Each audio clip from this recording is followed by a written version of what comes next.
안녕하세요. 기생충을 사랑하는 남자 서민입니다. 여러분은 저처럼 기생충을 사랑하세요? 안 그러시죠? 원래 싫어하셨어요? 아니면 뭐 큰 기생충으로 상처를 받고 싫어하셨어요? 아마 여러분 중에서 뭐 기생충으로 인해서 목이 졸리거나 뭐 물린 적이 있다 뭐 이런 분 아마 한 분도 안 계실 겁니다. 그렇죠? 그러니까 근데 왜 여러분은 기생충을 싫어하느냐? 이 여러분의 기생충 혐오는 제가 보기에 기생충을 잘 몰라서 그런 것이다 라는 게 이제 오늘 강연 주제인데요. 그러니까 저 같은 경우도 저도 처음에 여러분처럼 기생충학에 대해서 되게 오해를 많이 했어요. 어떻게 기생충 같은 걸 연구를 하냐 뭐 이런 생각도 했고, 그리고 맨날 기생충학자는 대변만 주무르는 줄 알았어요. 근데 막상 이제 가보니까 기생충학이 되게 좋은 일을 하는 거예요. 예를 들어서 뭐 기생충을 가지고 뭐 사람의 키를 크게 해준다든가 뭐 이런, 물론 이제 실제로 실패했지만 그래도 이게 잘 됐으면 좋은 거잖아요. 그러니까 인류를 좀 유익하게 만드는 그런 연구를 하자. 이게 이제 바로 기생충학의 요지였고요. 그리고 기생충 자체도 우리 생각처럼 그렇게 나쁘지 않아요. 여러분들이 아마 기생충은 싫어해도 호랑이는 좋아하실 거예요. 호랑이 좋지 않습니까? 근데 막상 여러분이 길이 두 갈래가 있는데 한쪽에 호랑이가 있고 오른쪽에 기생충이 한 10,000마리쯤 있다. 여러분 어느 길을 택해야 될까요? 당연히 호랑이 여러분 잡아먹잖아요. 그렇죠? 여러분 조상 중에 많은 분들이 호랑이에 물려 죽었는데 그럼에도 불구하고 여러분이 왜 호랑이를 좋아하시는가? 외모 때문이겠죠, 아무래도. 호랑이의 그 놀라운 그 가죽 색깔은 정말 죽이지 않습니까? 근데 반면에 기생충은 정말 징그럽잖아요. 그래서 그런 겁니다. 근데 외모 때문에 차별하는 거는 좀 나쁜 것이다, 이런 말씀 드리고요. 그리고 여러분이 기생충을 싫어하는 두 번째 이유가 제 생각엔 여러분도 이제 가끔씩 좀 편하게 살고 싶고 막 그러지 않습니까? 막 좀 누워서 하루 종일 놀고 싶고, 그리고 오늘도 내일도 계속 아무것도 안 하고 싶죠. 그렇죠? 저도 마찬가지인데 막상 보면 이제 기생충은 그런 삶을 살고 있으니까 얄미운 거죠. 내가 추구하는 삶을 제가 하고 있어. 너무 그것도 못생긴 것이 너무 재수가 없지 않습니까? 그리고 세 번째, 그게 이제 여러분이 그 생각하는 혐오의 이유일 텐데, 근데 실제로 기생충은 그런 애들이 아닙니다. 그리고 여러분 생각처럼 뭐 여러분들한테 해를 주기 위해서 뭐 그렇게 태어난 애도 아닙니다. 기생충은요, 알게 모르게 되게 열심히 사는 생명체예요. 여러분이 기생충 하면은 왼쪽 그림 떠오르시죠? 맨날 이렇게 누워서 TV만 보고 뒹굴뒹굴 하고 있으면 부모님이 이러죠. 야, 이 기생충아! 막 이러지 않습니까? 근데 실제로 기생충은 절대 이런 삶을 살지 않아요. 예를 들어서 우리 소화기, 뭐 식도, 위, 뭐 십이지장 이런 데를 소화기라고 하는데, 이 소화기에 사는 기생충을 한번 생각해 보세요. 우리 소화기는 뭐 파이프처럼 가만히 있는 그런 데가 아닙니다. 우리 소화기는요, 시시때때로, 그러니까 밥을 먹으면 소화기에서 계속 음식물을 뭐 반죽도 하고 그 반죽한 걸 아래로 내려 보내지 않습니까, 여러분? 그거를 전문 용어로 연동운동이라고 합니다. 놀랍지 않습니까, 연동운동? 네, 네, 연동운동을 하는데, 근데 문제는 뭐냐면 우리 소화기는 그 뭘 꼭 먹어야 연동운동을 하는 게 아니라 시시때때로 연동운동을 합니다. 자, 이 기생충을 생각해 보세요. 이제 그 기생충은 소화기에 이렇게 이제 사는데 정말 뭐 잠깐 사이에 앗하는 순간에 연동 운동이 시작되면 바로 이제 떨궈져 나가서 밑으로 계속 내려가서 항문까지 쫓겨나는 겁니다. 그러니까 기생충은 정신을 바짝 차려야겠지 않습니까? 떨려 나가지 않도록. 그렇죠? 그러기 위해서 기생충들이 막 온갖 묘안을 막 만들어요. 어떤 기생충은 강력한 이빨을 개발해서 이빨로 우리 장을 꽉 물고 있는 거죠. 근데 그렇다고 하더라도 뭐 잠깐 하품이라도 하면은 언제 또 연동운동이 있을지 모르니까 예고 없이 찾아오는 연동운동 때문에 떨려 나갈 수 있기 때문에 정말 여기 그림에서 보는 것처럼 저러고 살아야 됩니다. 또 어떤 기생충은 막 빨판을 보조 빨판까지, 그러니까 입으로 잠깐 하품을 하더라도 안 떨어지게 여기 이렇게 보조 빨판을 만들어 그게 이제 디스토마라고 하는 거죠. 사람들은 이 빨판이 입인 줄 알고 입이 두 개네라고 이제 생각해서 디스토마라는 이름을 붙였는데,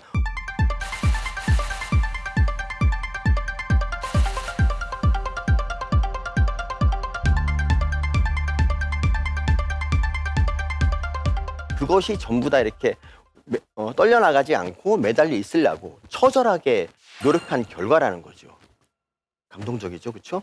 그리고 어떤 기생충은 이게 이제 오른쪽에 이제 광절 12조충인데 이거는 입이 맨 아래쪽에 있는 거예요. 아래쪽에 있는 가느다란 거.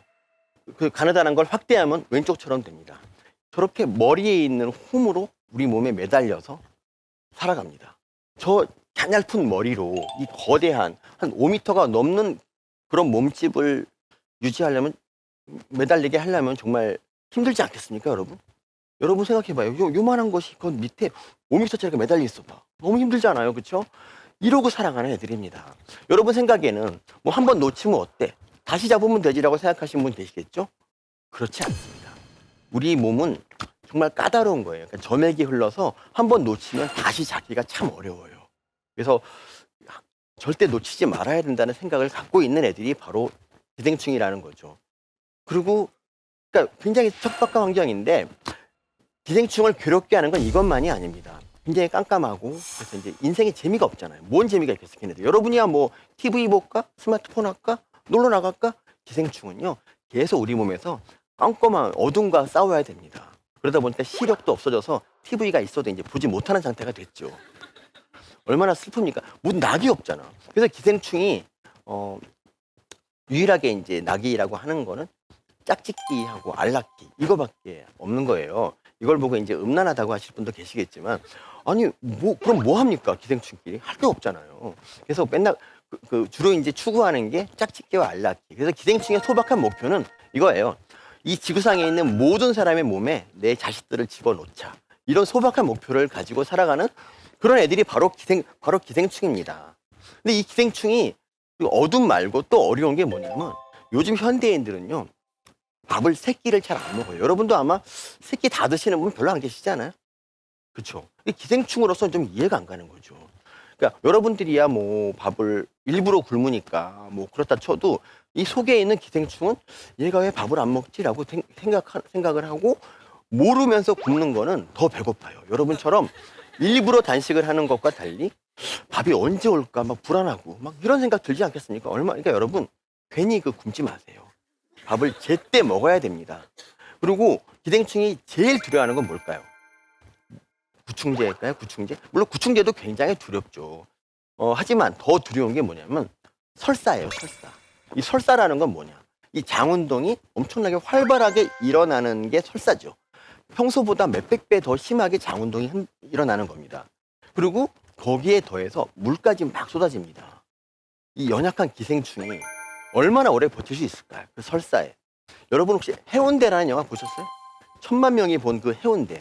해운대에서 막 그 쓰나미가 몰려올 때 그 전봇대에 매달려 있던 사람 기억하세요?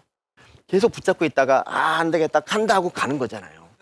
기생충도 설사를 오래 버티지 못합니다. 물론 버틴다고 버티지만 이틀이 지나고 3일째가 됐을 때 대부분의 기생충이 여기서 의로워서 못 살겠다 하고 포기하고 이제 이걸 물도 있던 걸 놔버립니다. 그럼 그걸 놓으면 어떻게 되느냐? 그 설사와 함께 항문까지 이제 배달이 되고 이제 변우를 통해서 나가는 거죠. 제가 이제 경험한 사례를 하나 말씀드리면 어떤 종교인이 있었어요. 종교인. 굉장히 독실하게 사시는 그런 훌륭한 분인데 그분의 몸속에는 이 아까 봤던 6m짜리 기생충이 몸에 들어 있었어요. 하지만 얘는 굉장히 착한 애였기 때문에 우리 몸에 전혀 해를 끼치지 않았고 그분은 이게 있는지도 모른 채 몇 달을 사셨어요. 그러던 어느 날 이분이 결혼식 뷔페를 갔어요. 매우 경건하게 사시는 이분에게도 식중독이 찾아왔습니다. 뭔가를 잘못 드시고 그때부터 격렬한 설사를 한 겁니다. 무려 일주일이나 했습니다. 야, 너무 안타깝지 않습니까? 그렇죠? 그래서 기생충, 그 6m짜리 기생충은 버티고 버티다가 이걸 놔버렸어요.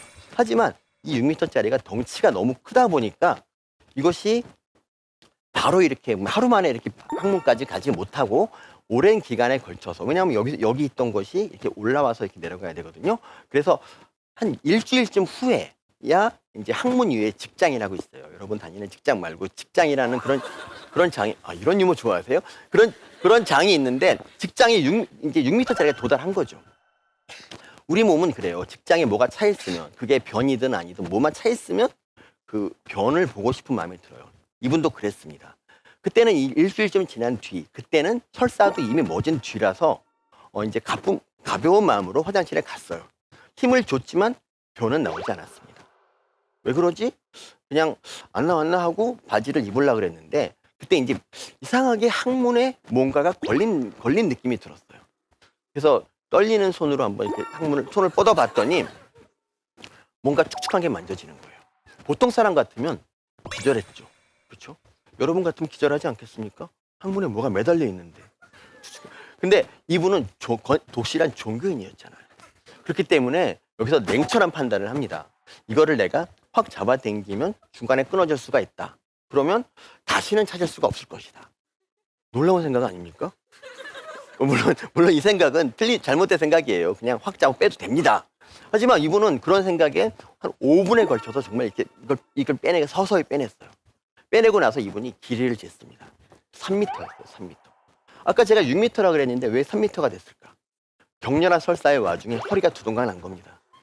그래서 그로부터 1시간쯤 뒤에 다시 이제 직장 위에 있던 것이 직장에 도달이 됐고, 그리고 다시 똑같은 일이 벌어집니다. 여러분, 두 번째는 훨씬 좀 편하지 않습니까? 여유 있잖아요. 이번에는 2분 만에 여유 있게 빼냅니다. 그리고 이거 길이를 쟀어요. 6m 10cm. 그리고 이분이 이거를 되게 존중하는 의미로 그냥 쓰레기 봉지가 아니라 음식물 봉지에 담은 채로 저한테 전화를 걸었죠. 그래서 이제 제가 가서 이분하고 이제 얘기를 해봤더니 이분이 이 기생충과 더불어 산 건 6개월쯤 되고요. 이 기생충의 수명은 2년쯤 되거든요. 그러니까 앞으로 한 1년 반을 더 살 수 있는 한참 때의 기생충이 이 종교인의 이 잘못된 선택으로 인해서 비극적인 죽음을 맞이하게 된 겁니다.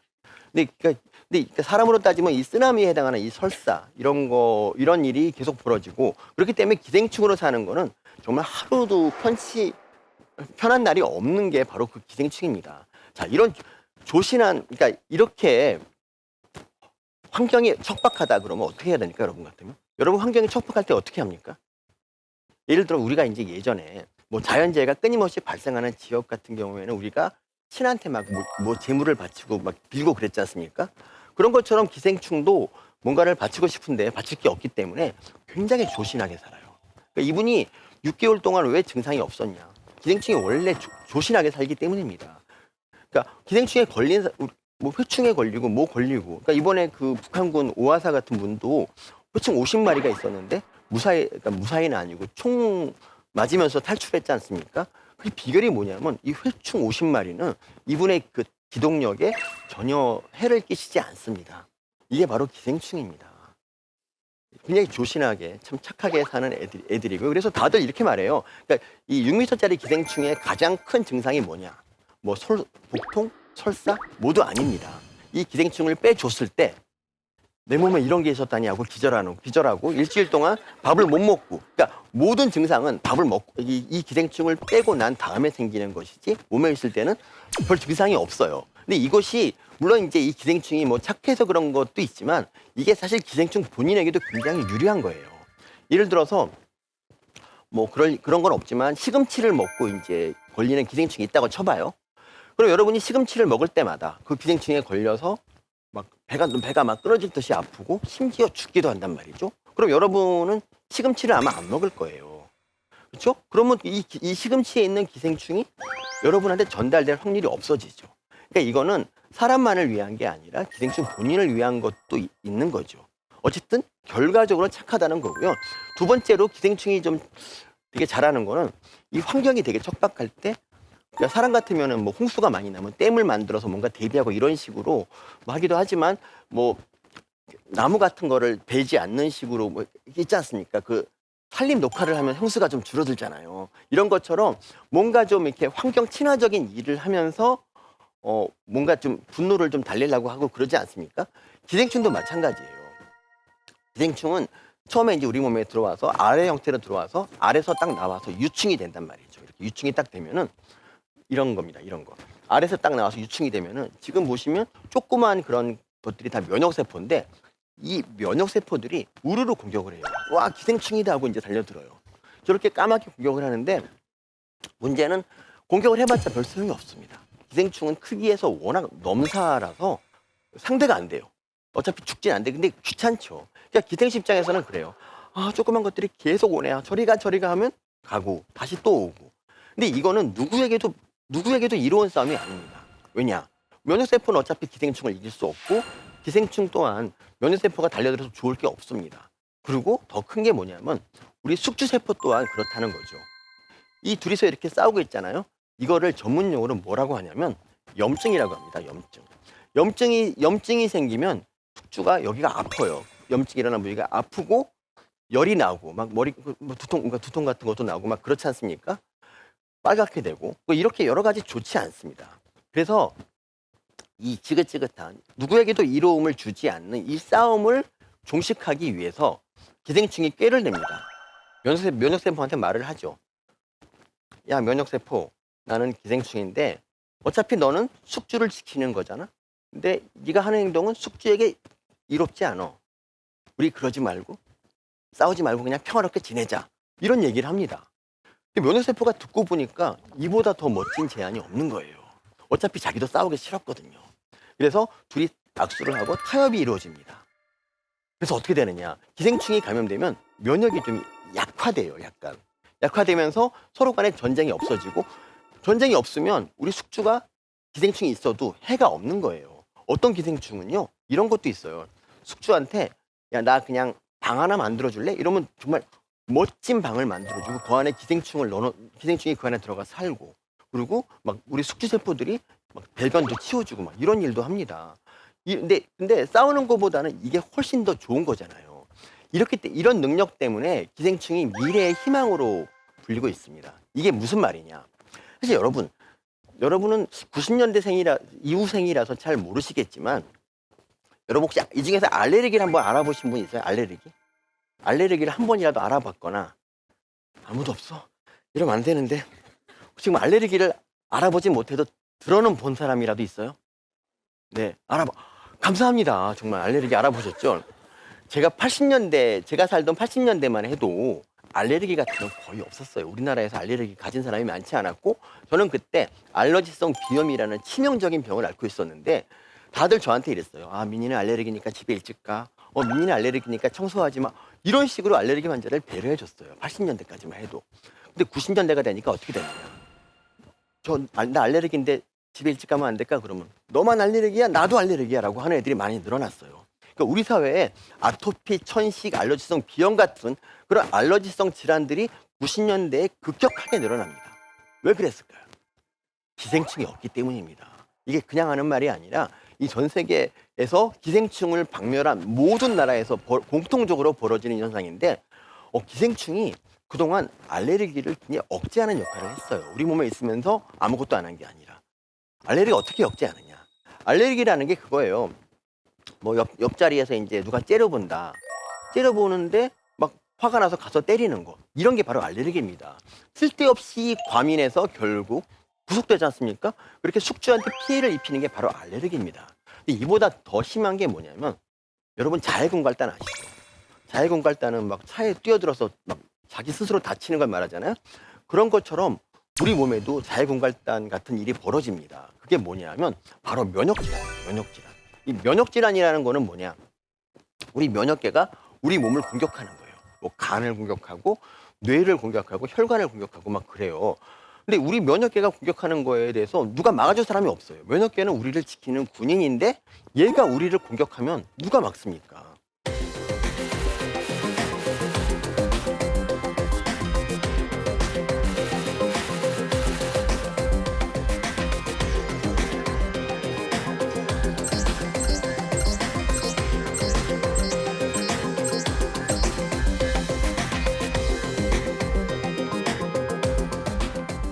근데 기생충이 그런 일을 막아줬다는 거죠. 그동안에.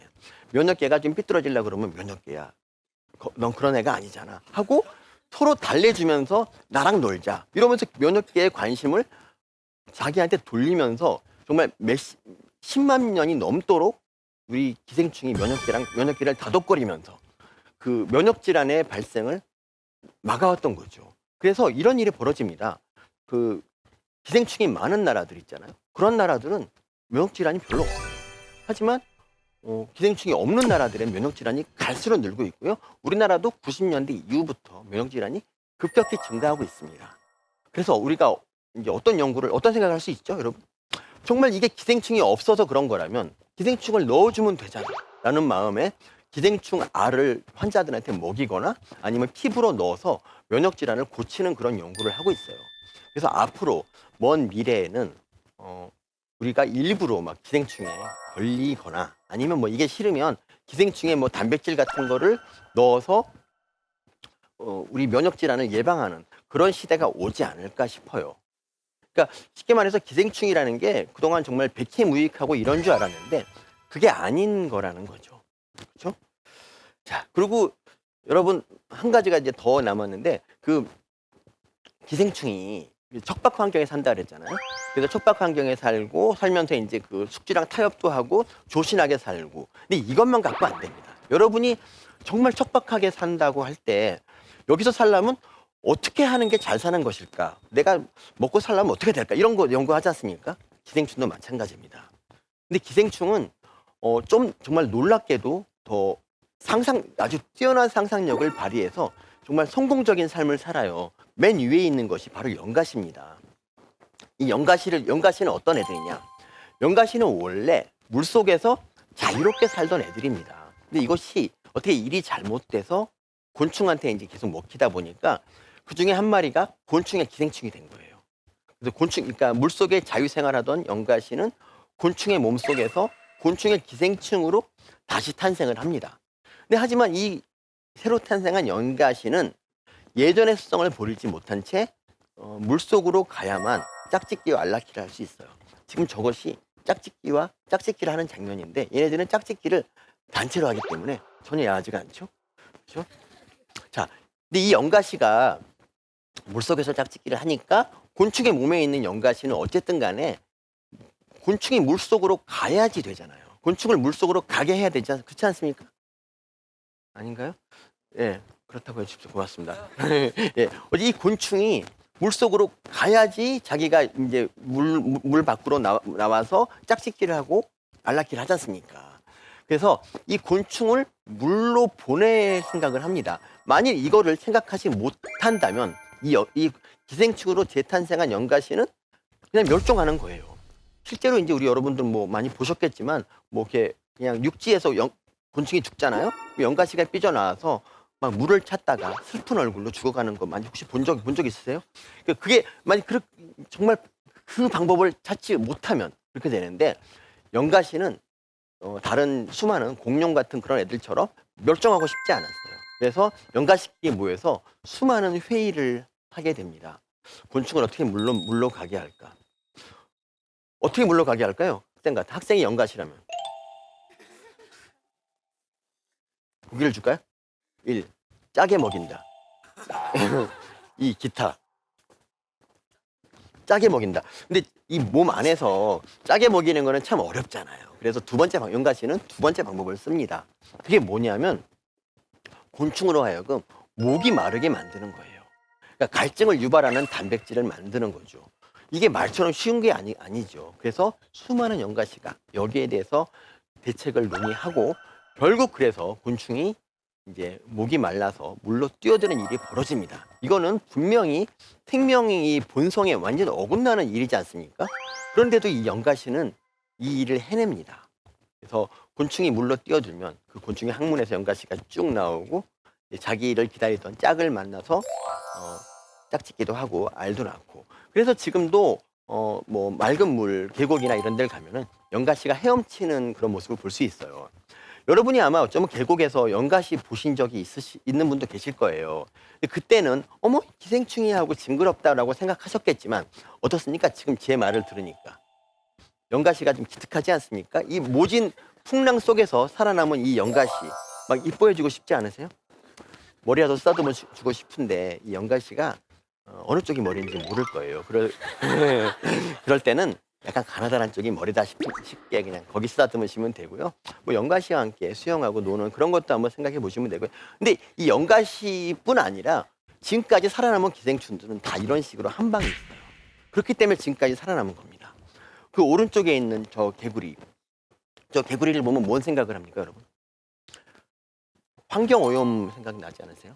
실제로 저 개구리가 미국의 이제 미네소타에서 95년에 발견됐을 때 사람들이 환경오염의 산물이라고 생각을 했고, 그리고 막 공장에 몰려가서 막 폐수 뿌리지 마라 막 이렇게 항의를 했어요. 근데 나중에 이제 그, 그 진짜 그런가 싶어서 그 이 개구리가 발견된 물을 조사했더니 물이 너무 맑고 깨끗한 거예요. 오염 물질이 하나도 없는 거예요. 그럼 왜 그러지 하고 이제 하다가 원래 우리는 잘 모를 때는 잘라보면 되지 않습니까? 좀 잔인한데 이 개구리 다리를 잘라봤어요. 그랬더니 기생충이 우그러 걸리는 거예요. 그래서 아, 이 개구리가 이 기생충이 이 개구리 다리를 여러 개를 만들었구나라고 이제 생각을 했죠. 그러니까 더 놀라운 거는 그거죠. 이 기생충 개수가 많을수록 다리 개수가 많아지는 거예요. 막 6개, 8개 막 되는 거예요. 얘네들은 왜 이렇게 했을까요? 이 개구리 몸에 있는 기생충들은 유충이에요, 유충. 이것들이 어른이 돼서 짝짓기도 하고 알도 낳으려면 새의 몸으로 건너가야 됩니다. 근데 개구리가 새한테 가려면 먹히는 수밖에 없습니다. 그래서 새한테 먹히게 하기 위해서는 개구리의 기동력을 약화시켜야 된다. 그런 마음으로 뒷다리를 저렇게 만든 겁니다. 정말 감동적이지 않습니까? 이렇게 정말 이렇게 그 절실하게 뭔가 해내고 싶다 이럴 때는 여럿이 모여서 이렇게 얘기하면 이런 일이 이루어집니다. 한낱 기생충. 자, 그 다음에 왼쪽 밑에 저 빨간 개미는 뭐냐면 처음에 이제 어떤 그 파나마 지역에 여러분 파나마 알죠? 파나마 운하. 파나마 운하 옆에 바로 콜로라도 섬이라고 있어요. 바로 콜로라도. 근데 그 섬에 가서 이제 조사를 하다 보니까 이 개미가 저런 개미하고 일반적으로 까만 배를 가진 개미 두 종류가 발견이 돼요. 뭐 그럴 수 있죠. 근데 그 두 종류 개미들이 같이 사는 거예요. 모여서. 아니 분명히 종이 다른데 어떻게 해서 저렇게 같이 살 수가 있을까? 관대한 개미인가? 근데 그게 아닌 거예요. 알고 보니까 저 원래 잘 모를 땐 잘라보면 되잖아요. 이 배를 갈라봤더니 그 안에서 기생충이 막 우글을 나온 거예요. 아, 저것도 기생충이 했구나. 학자들이 숙연한 마음으로 왜 이런 짓을 했을까를 생각을 했어요. 알고 보니까 저 개미 안에 있는 기생충들은 그것도 새한테 잡아먹혀야지 또 좋은 삶을, 자기 자손을 번식할 수 있는 거예요. 근데 이 개미를 새가 안 먹지 않습니까? 여러분이 새라면 개미 먹겠습니까? 혹시 뭐 개미를 먹어본 적 있나요, 학생? 없죠. 그러니까 학생도 안 먹는데 새라고 먹겠습니까? 새대가리라고 무시하면 안 됩니다. 여러분 그 새가 개미 맛도 없고 정말 배도 안 부르니까 누가 먹겠습니까? 그래서 안 먹어요. 그럼 그 새는 뭘 좋아하는가? 이제 이 기생충은 새가 뭘 먹는지를 관찰하기 시작합니다. 근데 그 파나마 지역에 사는 그 새들은 딸기를 좋아하는 거예요. 그래서 아, 딸기. 그러면 개미의 배를 딸기처럼 만들면 되겠네라는 마음으로 개미의 배를 저렇게 만든 거예요. 놀랍지 않습니까? 그리고 맨 마지막으로 오른쪽에 있는 거는 달팽이인데 좀 징그럽게 생겼지 않습니까? 애벌레처럼 생기지 않았습니까? 원래 달팽이 더듬이 저렇게 안 생겼잖아요. 근데 달팽이 더듬이는 원래는 이제 뭐 가느다라고 이렇게 생겼는데 이건 뭐냐면 이 달팽이 몸 안에도 기생충이 있는 거예요. 알고 보니까. 이 기생충은 어떻게 하면 새한테 건너갈까? 그 생각을 하는데 새가 달팽이를 잘 안 먹어요. 껍질이 좀 부담스럽잖아요. 그렇다고 껍질을 없애자니 또 달팽이의 정체성이 또 없어지는 거고. 여러분 달팽이라면 껍질 없으면 못 살아요. 창피해서 못 살아요. 그렇죠? 그래서 껍질을 없애는 것 말고 뭐 없을까 하다가 달팽이의 더듬이를 새가 좋아하는 먹이로 바꾸자. 그래서 저렇게 앞부분을 애벌레처럼 바꾸는 겁니다. 이거 말고도 뭐 신비한 능력을 가진 기생충이 굉장히 많이 있습니다. 예를 들어서 뭐 어떤 기생충은 소한테 가야 되는데 소가 개미를 안 먹어요. 그러면 이 개미의 뇌를 조종해서 소가 좋아하는 풀에 올라가서 있게 그렇게 만드는 기생충도 있고요. 그리고 주위에 있는 기생충인데 이거는 고양이한테 가야 되거든요. 그래서 고양이한테 가려면 고양이를 좀 무서워하면 안 되지 않습니까? 그래서 고양이랑 맞짱 뜨는 그런 용감한 쥐로 만들기도 합니다. 기생충은 이런 식으로 굉장히 대단한 상상력을 발휘합니다. 그래서 여기서 이제 말씀드릴 거는 이거예요. 여러분이 지금 약간 이제 뭐 어려운 환경에 있다고 할 때 뭐 이거를 극복하기 위해서는 어떻게 해야 되느냐? 첫 번째가 이제 그 여러 친구들과 같이 이야기를 나누면서 네 고민이 곧 내 고민이고 뭐 이런 거를 좀 알면 되고, 두 번째로는 이거를 이겨내기 위해서 뭐 모여서 상의를 하고 대책을 마련해야죠. 그래서 기생충을 알면 이렇게 뭔가 이렇게 그 노력하게 된다. 제가 노력하는 것도 다 그 덕분 기생충 정신을 몸에 익혔기 때문이고 여러분 기생충 정신이라는 게 이렇게 나쁜 게 아니라는 얘기죠. 그렇죠? 자, 여러분 그러면 지금까지 보면 기생충은 굉장히 착한 데다가 상상력도 뛰어나고 좀 멋지게 살아가는 애들 같지 않습니까? 그래서 우리 인간들은 좋아해야 마땅하죠. 그렇죠? 실제로 예전엔 그랬어요. 지금 여러분 호랑이 좋아한다 그랬죠? 호랑이는 그렇게 열심히 사는 애들이 아니야. 얘네들은 배고플 때 영양 잡아먹고 나머지 시간 뭐 합니까? 그냥 아무것도 안 하고 놀아요. 제일 제가 좀 과대평가된 동물이 팬더. 여러분 팬더가 뭐 생산적인 일 조금이라도 합니까? 전혀 안 하잖아. 근데 여러분 팬더 열광하잖아요. 팬더는 이래요. 심지어 그러니까 죽순 먹다가 누워 자다가 죽순 먹다가 이게 다예요. 그래서 옛날 우리 조상들은 팬더보다 기생충을 더 사랑했어요. 그래서 그리고 우리 기생충은 그리고 그 당시만 해도 모든 사람의 몸에 기생충이 있었기 때문에 뭐 기생충이 지금처럼 그러니까 여러분이 기생충을 지금 무서워하는 이유는 기생충을 제대로 본 적이 없어서 그런 거거든요. 인류가 기생충하고 왜 멀어진 줄 아세요? 여러분은 친구랑 언제 멀어집니까? 이럴 때 아닐까요? 혹시 뭐 친구가 내 옆에 있을 때도 물론 멀어지지만 친구가 너무 잘 된 거야. 도저히 로또가 돼갖고 100억 갖고 튀었어요. 멀어지지 그러면. 그리고 괜히 그 친구한테 연락하면 내가 돈 꿀라는 그런 마음으로 연락하는 건가? 막 싶어가지고 막 스스로 좀 자격지심이 생겼고 안 하잖아요. 기생충과 인간의 결별도 그런 식으로 찾아왔어요. 우리가 이제 그 1900년대 들어서 좀 공업화가 되면서 약간 우리가 좀 깨끗해졌어요. 뭐 옛날에 그 대변도 막 바닥에 싸고 이러던 사람들이 막 화장실에서 이제 변을 보게 되고 막 그런 일이 생깁니다. 그러다 보니까 기생충을 좀 늘 우리 몸에 같이 지니던 그 기생충을 미워하게 된 거죠. 이해하시죠? 그래서 기생충에 대한 온갖 그런 루머를 만들어냅니다. 기생충이 백해무익하다, 탐욕스럽다. 탐욕스럽지 않습니다. 밥 한 톨 먹는 애가 뭐가 탐욕스럽습니까? 그렇죠? 그리고 막 기생충은 더럽다. 기생충이 뭐가 더럽습니까? 우리 몸에 정말 들어와서 사는 그런 애들인데. 근데 그런 식으로 해서 기생충이 이제 멸종이 되는 거예요. 물론 거기서 기생충이 잘못한 것도 있어요. 63년에 어떤 이제 그 얘네들 중에 하나, 그러니까 9살짜리 여자애가 회충 1000마리에 걸려 죽은 적이 있어요.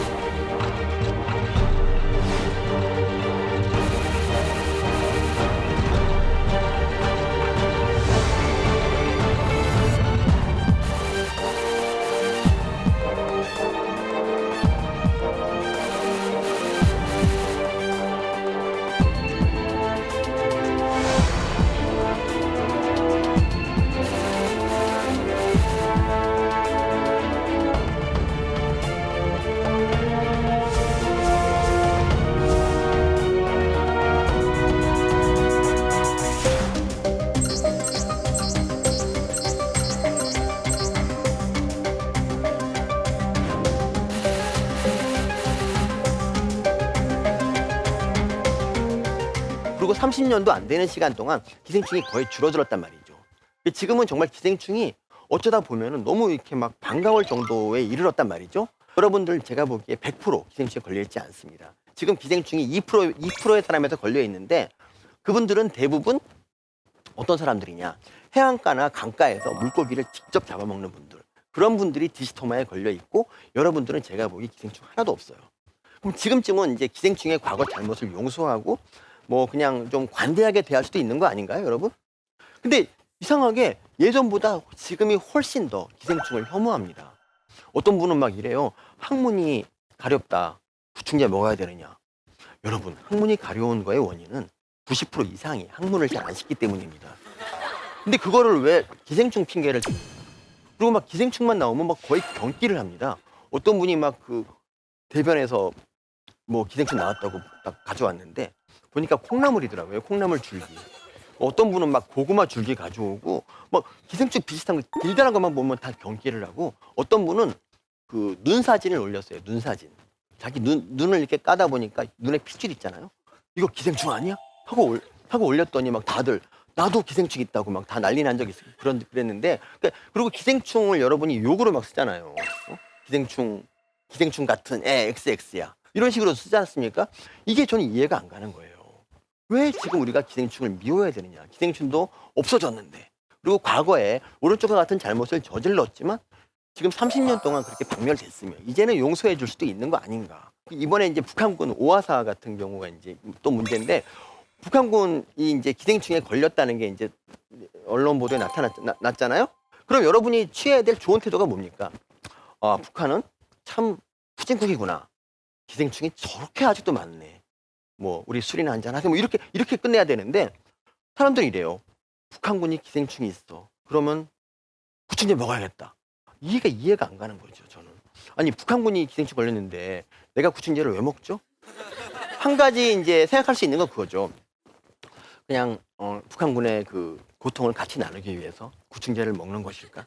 근데 그런 거 아니잖아요. 혹시 나도 걸렸을지 모른다. 이런 생각 때문에 드시는 거잖아요. 그래서 약국에 때 아닌 구충제 사려는 사람들이 장사진을 쳤습니다. 그리고 그 뭐 삼겹살 같은 경우도 그래요. 삼겹살 여러분 지금도 삼겹살 먹을 때마다 누가 이런 말 하는 사람 있지 않아요? 삼겹살은 바짝 구워 먹어야 된다. 그런 말 하잖아요. 근데 그게 이제 둘 중에 하나예요. 하나는 이제 자기가 더 많이 먹으려고 그런 것도 있고요. 두 번째로는 이제 정말 기생충이 있을까봐 걱정돼서 그런 것도 있는데 삼겹살이 옛날 제주도에서 그 사람 똥을 먹여서 키우는 돼지가 있었고 그 돼지 때문에 이제 사람들이 뭐 뇌로 가는 기생충에 걸린 적이 있었어요. 그게 벌써 30년도 전의 일이고 그 후로는 이제 그런 돼지를 키우지 않기 때문에 그냥 삼겹살은 적당히 익혔을 때 먹어도 돼요. 근데 아직도 많은 사람들이 그런 식으로 오해를 한단 말이죠.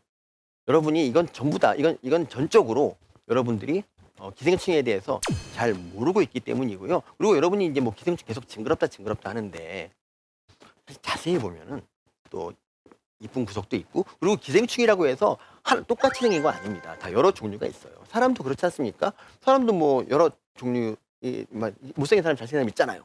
기생충 중에서도 너무 이뻐서 인형으로 만들 만한 그런 기생충도 있고 다양한 기생충이 있습니다. 여러분이 기생충이 정말 어떤 마음을 가지고 하루를 사는지 그걸 알면 여러분이 기생충을 지금처럼 미워하지 않을 거라고 확신합니다. 예를 들어서 여러분 시모토 엑시구아라고 들어보신 적 있어요? 시모토 엑시구아? 한 번도 못 들어보셨구나.